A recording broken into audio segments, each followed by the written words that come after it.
पिछले कुछ महीनों में आपने दो चीज़ों के बारे में सुना होगा। एक है इंटरकॉन्टिनेंटल बैलिस्टिक मिसाइल और एक है क्रूज़ मिसाइल। आइए आज इस वीडियो के माध्यम से इन दोनों ही मिसाइल के बारे में समझते हैं। ये दोनों ही जो मिसाइल है वो लॉन्ग डिस्टेंस के टारगेट को शूट करने के लिए इस्तेमाल होती है, लेकिन इसमें प्रमुख डिफरेंस क्या होता है वो समझते हैं।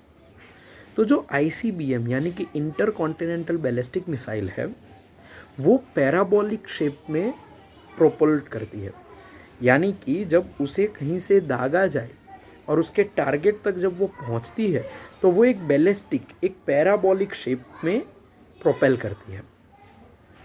ये मिसाइल जहाँ से दागी जाती है वहाँ से पहले पृथ्वी के एटमॉस्फेयर के बाहर जाती है, फिर अपने टारगेट के आसपास फिर से एकदम हाई स्पीड से एटमॉस्फेयर में दाखिल होती है।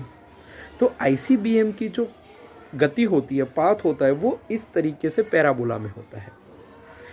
वहीं जो क्रूज़ मिसाइल होती है वो नाम में ही क्रूज़ है। क्रूज़ का मतलब होता है कि सीधे जाना।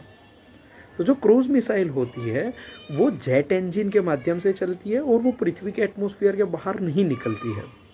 वो जहाँ से भी दागी जाए वो एटमॉस्फेयर में ही रहेगी और एक जैसे एरोप्लेन या फिर जेट जैसे जाता है वैसे ही वो आगे बढ़ेगी और जब उसका टारगेट आएगा तो वो डिसेंड करके उसको फोड़ देगी। अब ये जो ICBM है वो खास करके लॉन्ग रेंज में ही यूज़ की जाती है, क्योंकि एटमॉस्फेयर में जाएगी और बड़ी ही तेज़ी से अंदर एंटर होगी। तो इसीलिए इसको इंटरकॉन्टिनेंटल बोला जाता है कि एक कॉन्टिनेंट से दूसरे कॉन्टिनेंट तक जाके ये फायर पावर इस्तेमाल कर सकती है। वहीं जो क्रूज़ मिसाइल होती है वो लॉन्ग रेंज की होती है, लेकिन ICBM जितनी लॉन्ग रेंज की नहीं होती है, वो अक्सर शॉर्ट डिस्टेंस की होती है।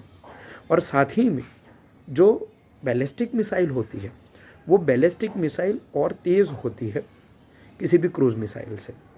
तो आशा करता हूँ कि आपको ICBM और क्रूज़ मिसाइल के बीच का डिफरेंस आज के इस वीडियो से समझ में आ गया होगा। धन्यवाद।